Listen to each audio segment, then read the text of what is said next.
decidí estudiar Derecho cuando terminé, bueno, en realidad, cuando en bachillerato, cuando terminé tienes que elegir carrera, había decidido que Derecho, pero en aquella época acababa de empezar la conjunta, licenciatura en Derecho Empresariales en Sevilla, y por consejo de mis padres y de los profesores entré en la conjunta, y en segundo de carrera decidí que lo mío era el Derecho, total que dejé la conjunta y me fui solamente a Derecho a la Universidad de Sevilla.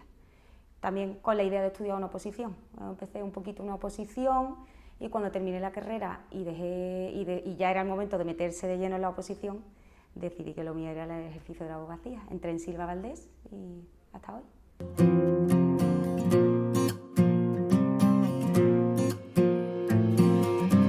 Mi primer asunto, no estoy muy segura, hubo dos asuntos que creo que llevé más o menos en paralelo, que fueron un desahucio, que fue la vista aquí en Sevilla, que me acompañó un procurador que es hermano de otro compañero del despacho. Me acuerdo perfectamente en sala que yo miraba a la derecha todo el rato y decía, muy bien, Javier, y me decía, bien, bien.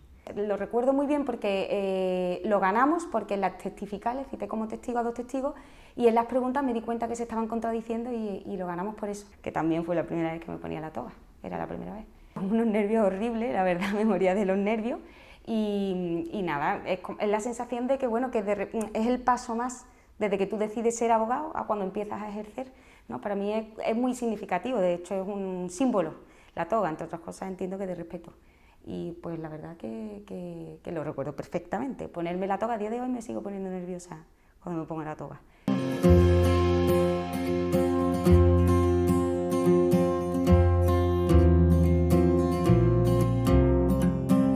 Por ejemplo, de una señora empleada del hogar que vino muy agobiada porque la desahuciaban de su casa y por una cuestión procesal ganamos el asunto. Y a esta señora nos la echaron de su casa y luego se pudo arreglar el asunto con un acuerdo económico con la otra parte, que de primeras negaban, pero cuando el pleito pues, se les complicó un poquito, pues se alcanzó.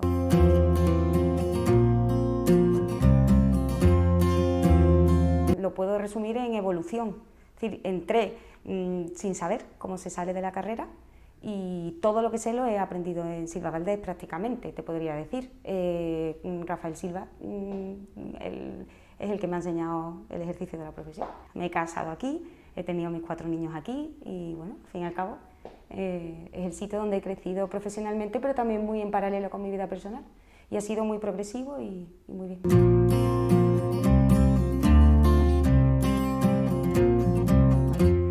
Lo que más me gusta de todo lo que hago es, sin duda alguna, lo que está relacionado con el derecho civil. Y lo que más disfruto es cuando me llega un asunto que no se sabe muy bien por dónde hay que enfocarlo, me siento y puedo echar, a lo mejor digo, hoy me voy a dedicar a estudiar esto. Entonces estudio y sobre todo, ya te digo, derecho civil. Pero cuando te llega y tú empiezas a estudiar y ahora vas viendo cómo le das la solución, le das la forma al asunto, además a mí me gusta ser muy... explicarle a los clientes muy bien el asunto, cómo lo voy a enfocar, cómo lo voy a desarrollar. Entonces, me encanta ir estudiándolo, ir viendo cómo voy encontrando esa solución, el planteamiento, y cuando lo terminas y lo ves, dices, oye, qué gustazo. Pues eso me gusta a mí.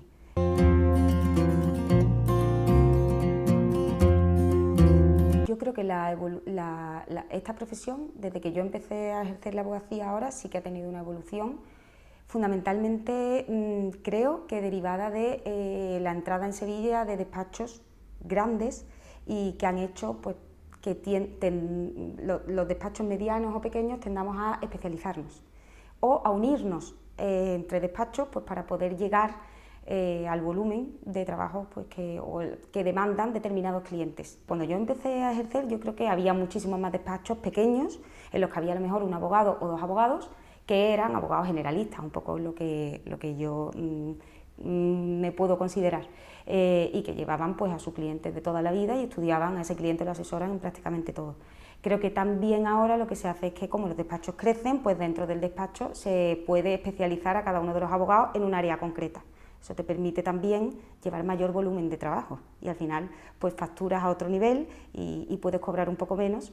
Pero entonces creo que toda la evolución va más por un tema económico o de entrada en Sevilla desde los despachos grandes, que eso ya en Madrid pues llevaban más tiempo, y luego por otro lado la evolución derivada de lo que es un poco el tema de la conciliación, yo creo, porque la evolución viene también en tema horario, y el tema horario es una modernización de los despachos que supone también un distinto servicio a los clientes.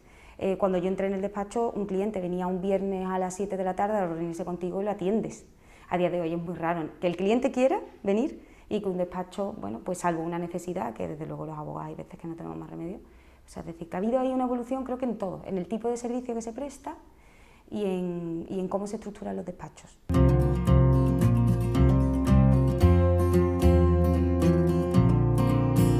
La primera, tomarte muy en serio todos los asuntos, por muy pequeño que parezca, o muy fácil que parezca, o por muchas veces que tú hayas llevado un asunto parecido, tomártelo muy en serio, estudiarlo profundamente, que no dejes de revisar ni un solo papel del expediente, y estudiar mucho, ser muy constante, estudiar mucho, estar muy pendiente del asunto, por un lado. Y por otro lado, mantener al cliente informado siempre, eso siempre lo dice Rafa Silva, no dejes de informar al cliente de todo. Porque claro, puede ser que te haya hartado de trabajar, que lo hayas llevado estupendamente, pero si tú no estás informando al cliente, la sensación que tiene el cliente es al revés. Y además, porque informando al cliente, y eso ya es cosa mía y es algo de lo que yo me he dado cuenta, si tú vas informando al cliente, eso te obliga también a estar pendiente del asunto. Y luego creo que también es muy importante para ser un buen abogado ser leal con los abogados contrarios, que hoy en día te encuentras también cada abogado por ahí. Para eso es muy bueno Guadaljuris, por ejemplo. Los abogados de Guadaljuris, entre nosotros, creo que ya cuando ves que es un abogado de Guadaljuris la relación es distinta. Aún así habría que ser leal siempre. Pero bueno, que si tú das tu palabra, te comprometes a algo, estás pendiente de dar una respuesta, no debes actuar sin dar esa respuesta o sin haberte puesto primero en contacto con el abogado contrario.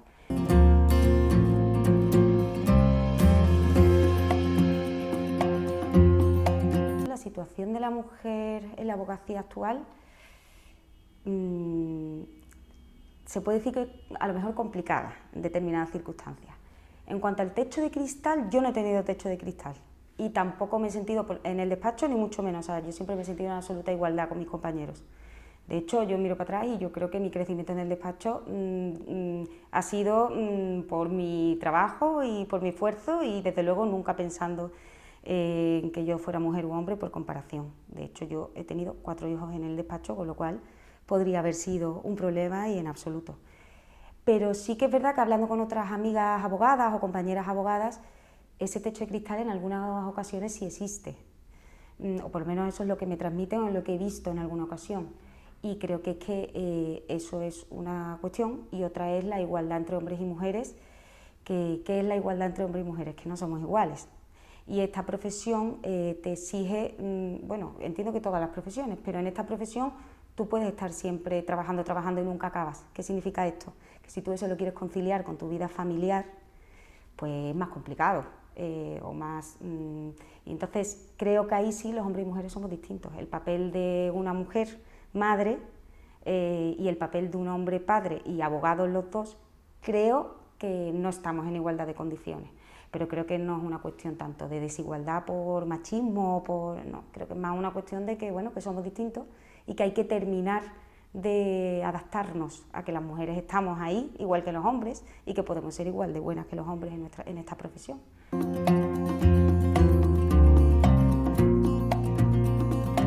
Y si la sinergia se produce no solamente con compañeros del despacho, sino que se puede producir con otros compañeros con los que se tenga algún tipo de acuerdo de colaboración.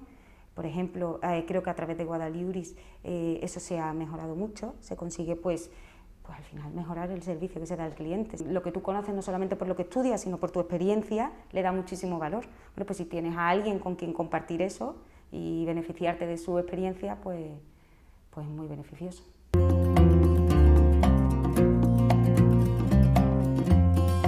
Me parece fundamental. No solamente porque es que los gobiernos se pasan la vida modificando las leyes y no hay más remedio que estar al día y formarte en la modificación de las normas, en lo que es la norma nueva, en cómo se están aplicando y luego porque desde luego hay muchísimo siempre que aprender, mucho en lo que especializarte y porque cada cliente que te entra por las puertas del despacho trae un problema absolutamente distinto del anterior. Entonces, ¿qué pasa? Que tú no tienes más remedio que estar estudiando continuamente. O sea, es una cuestión de evolución de las normas, de la jurisprudencia y de las necesidades de los clientes que te entran por la puerta.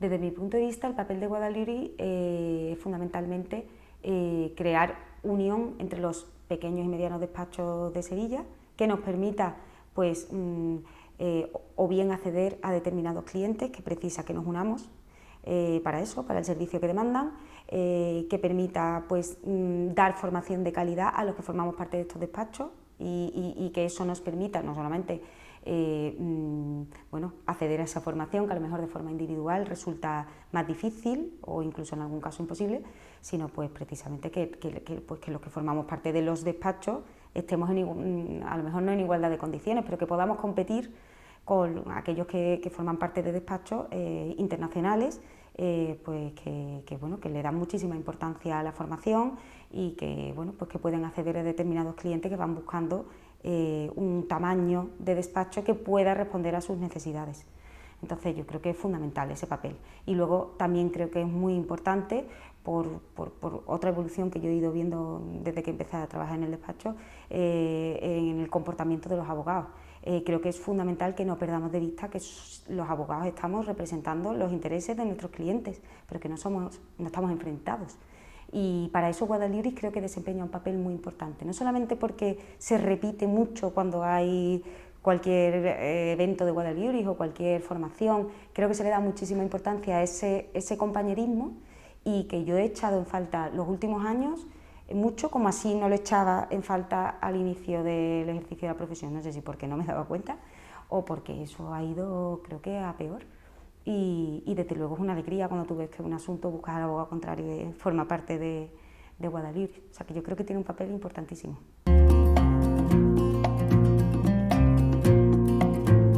Mis aficiones creo que se reducen a buscar un ratito para leer de vez en cuando y desde luego trato de mínimo 2 días en semana desconectar haciendo deporte, que me encanta. Pero por lo general, si me das a elegir, estar con mi familia, que es lo que más me gusta del mundo, y con mis amigas. Para mí una afición es quedar un jueves a tomarme una copita de vino con mis amigas, y yo creo que eso se puede considerar afición. Y eso básicamente. Luego me encanta, pues como aficiones para mí siempre ha sido el baile flamenco, pero llevaba muchos años que no encontraba el rato. Ahora he vuelto, y bueno, pero sobre todo eso, buscar ratos de familia y de amigas.